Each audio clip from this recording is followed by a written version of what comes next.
Hello everyone, welcome to my channel. I hope everyone is having a wonderful day. Before starting the video, please go ahead and hit the subscribe button and give this video a like up. Audra stirs the pot with Kyle and Claire, and Kane drops a bomb on Billy and Phyllis. Tuesday, August 5, 2025. Today on The Young and the Restless, Nikki stands up to Victor, Victor pulls the plug, and Kane makes a huge reveal about Jill. At the Overlook, Claire rants about her grandfather's behavior toward Kyle at the memorial. She's realized he'll never accept them and she's through trying to convince him otherwise. Claire thinks her father would be proud of her today. Kyle isn't convinced she'll stay mad at Victor. She insists, Victor broke something today, and I'm not sure it will ever be able to be fixed. She threatens to kick Victor out of her life if he doesn't accept them. It's about time. Claire compares Victor to Jordan. They're people who want to spoil things. She won't live like that anymore. Kyle grins. It's at this moment of perfect solidarity between Kyle and Claire that Audra jogs up to stir the pot. Audra extends her condolences to Claire, and Kyle bluntly asks her to go run elsewhere. Audra makes a show of tying her shoe before dropping a little bomb. She has Kyle's phone charger. He must have left it in her sleeping car when they were planning their pitch to Kane. She then mentions the cocktail evenings they spent together over in France. Irritated, Kyle tells her to pitch the charger. Claire takes this all in before letting Audra know that Nate's been supporting her and her mother. Will Nikki get through to Victor? At the ranch, Nikki chastises Victor for his behavior at Cole's memorial. He's trying to destroy Claire's happiness. Unsurprisingly, Victor refuses to apologize. Nikki crosses her arms and arches an eyebrow at him in consternation. Victor grunts that Kyle had no right to be there today with family. It's his house.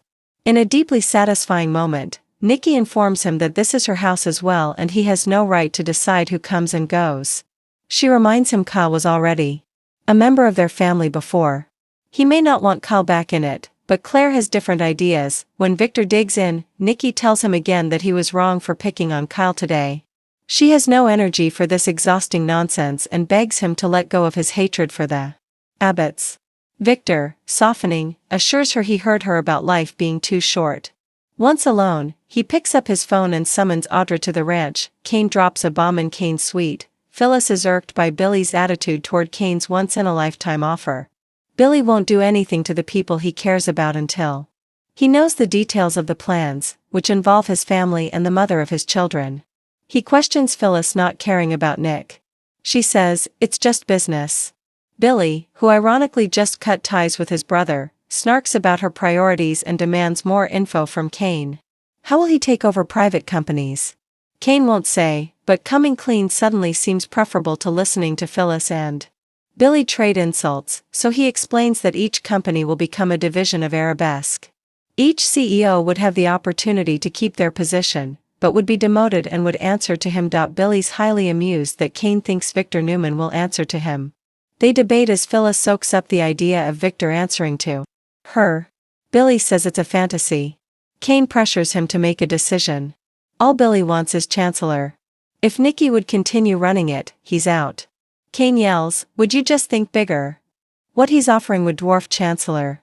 Stubborn as ever, Billy says he doesn't need it. Billy claims he's focused on bringing Chancellor back into the family fold in memory of Chance. Phyllis cackles that Billy wants Chancellor back to stick it to his mother and make her wrong for all the times she fired him. Kane sizes Billy up as Phyllis steps out to take a call. Billy tells Kane Phyllis is a loose cannon. Kane points out people have said the same about him. He questions Billy about Jill and he admits there's resentment. Kane informs his not brother that selling Chancellor and upsetting him was the hardest thing she's ever had to do. He knows this because they reconnected when Colin got sick. She attended his funeral. Billy mutters about the pretend prodigal son being back to take his place and sulks, no wonder she wasn't missing me. Kane insists Jill was deeply wounded by what happened between them. She was sick and needed someone to talk to. He filled that role. He explains Colin asked to see her before he died, that's how they reconnected.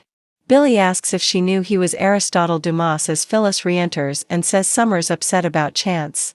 What did I miss? Billy tells her there's another person involved in their business scenario. Jill. Kane denies Jill's part of the business plan, but is cagier about her knowing he was Dumas. After a rant about his mother lying, Billy decides to call her and find out. He gets Jill on a video call and warns that, depending on her answer, this could be the last time he reaches out. Jill's not sure why she's getting an ultimatum. Billy turns the phone and tells her he's here with Kane. You knew about him all along, didn't you? Jill doesn't deny it. Billy fumes, that's what I thought. Victor pulls the plug at the ranch. Audra's surprised to hear from Victor on the day of Cole's memorial. Victor quickly dispenses with small talk and tells her that she failed to seduce Kyle and now he thinks he has an advantage over him. I don't like it. Audra insists she has Kyle right where she wants him.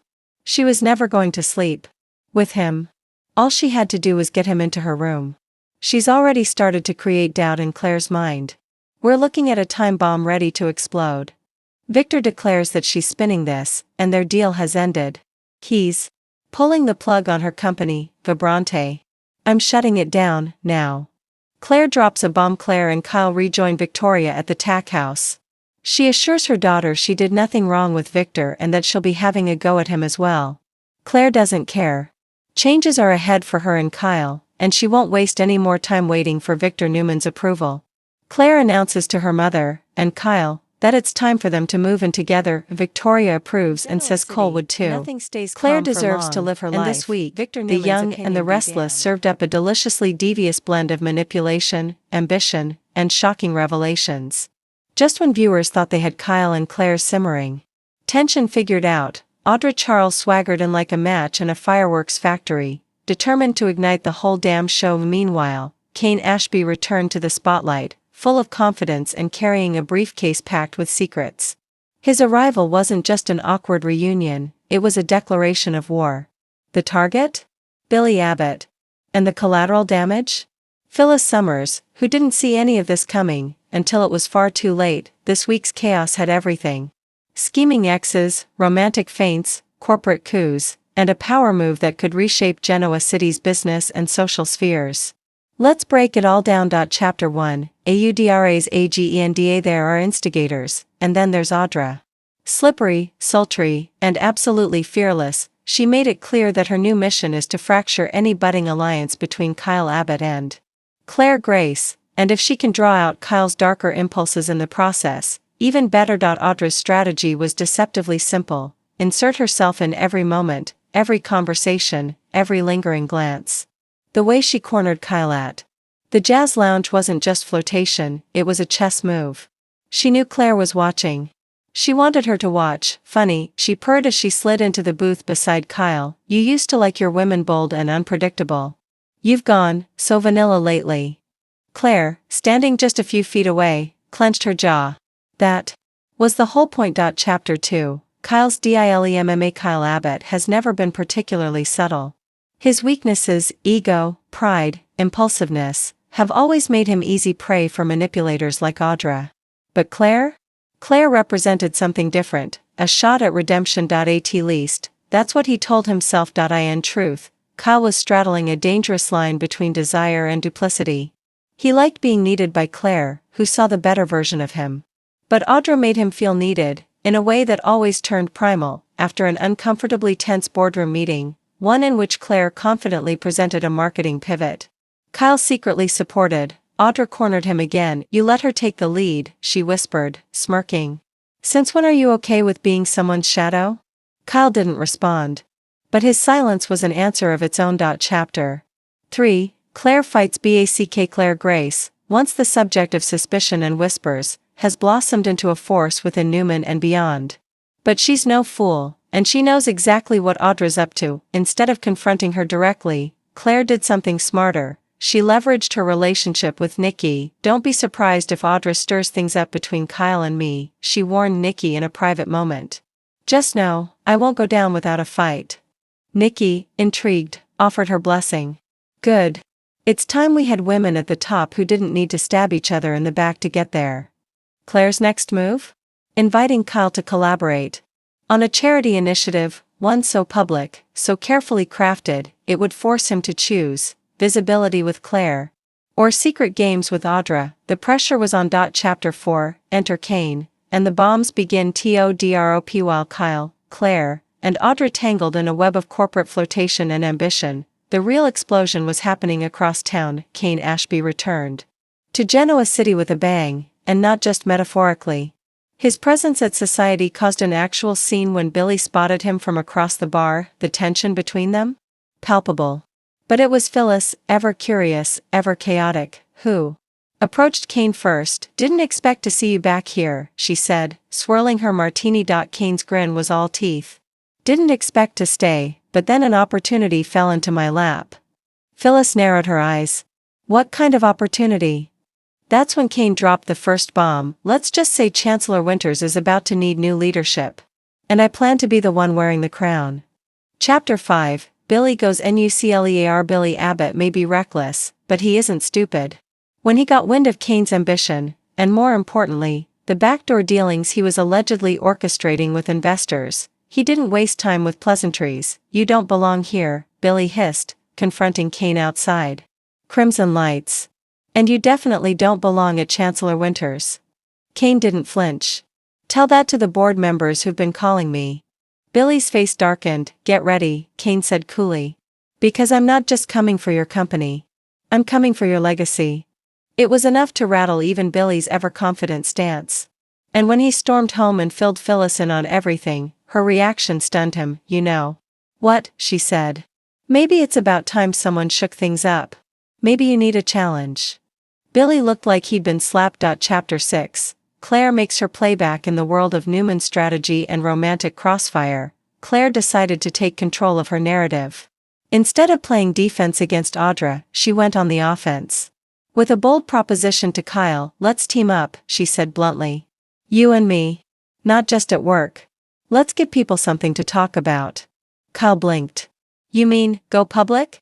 Claire nodded. "Let Audra spin her wheels. We'll show her we're untouchable."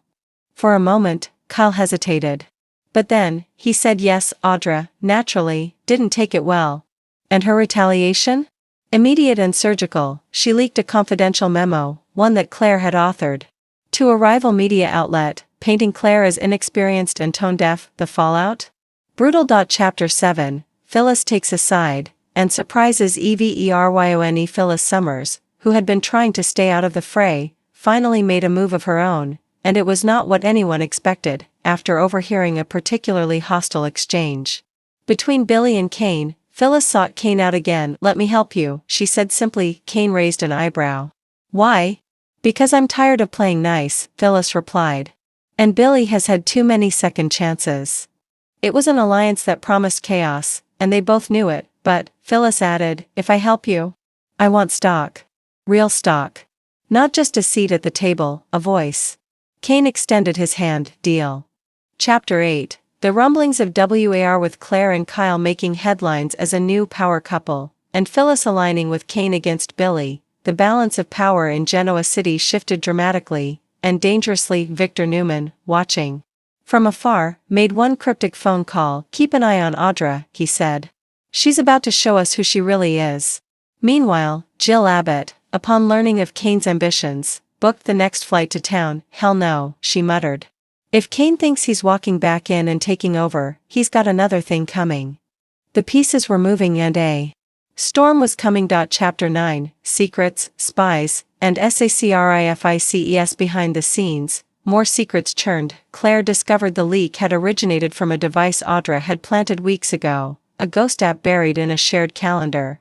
It was enough for Claire to confront her, but not enough to prove in court. Instead, she set a trap. She fed Audra fake intel about a Newman acquisition, and within 24 hours, that leak made it to the press. Nikki, furious, brought Claire into a meeting and closed the door. "You've just earned your place," she said. "Now let's take her down." Meanwhile, Kane revealed the biggest twist of all. He wasn't acting alone. He had a silent partner. Someone who hated Billy even more than he did, and that person was Lily Winters. Chapter 10, The Fallout, and the Futuria's Genoa City reeled. From the week's revelations, one thing was clear: nothing would ever be the same. Phyllis and Kane, unlikely allies, dangerous as hell, prepared for battle. Billy, caught between personal betrayal and professional collapse, looked ready to implode. Claire and Kyle, for now, stood strong, but cracks were forming, and Audra's next play could rip them apart. And Lily? Her shadow loomed large. A storm cloud waiting to break. Genoa City thrives on conflict, betrayal, and reinvention. And as the dominoes fall, only one question remains: who will be left standing when the dust settles? Epilogue. Chess, not Checkers. The brilliance of this week's young and restless storytelling lies in its restraint, allowing characters to simmer, explode, and pivot all in the span of a few days. Audra's masterclass in provocation. Claire's icy fire. Kyle's unraveling. Phyllis, finally letting the devil on her shoulder take the wheel. And Kane, always a wild card, now a contender. What's coming next promises to be even bigger. A war for corporate dominance. A collision of past sins and present ambitions. And through it all, Genoa City reminding us, in this town, alliances are fleeting, secrets are weapons, and love? Love is just another move in the game. So buckle up. Because the chaos is just beginning.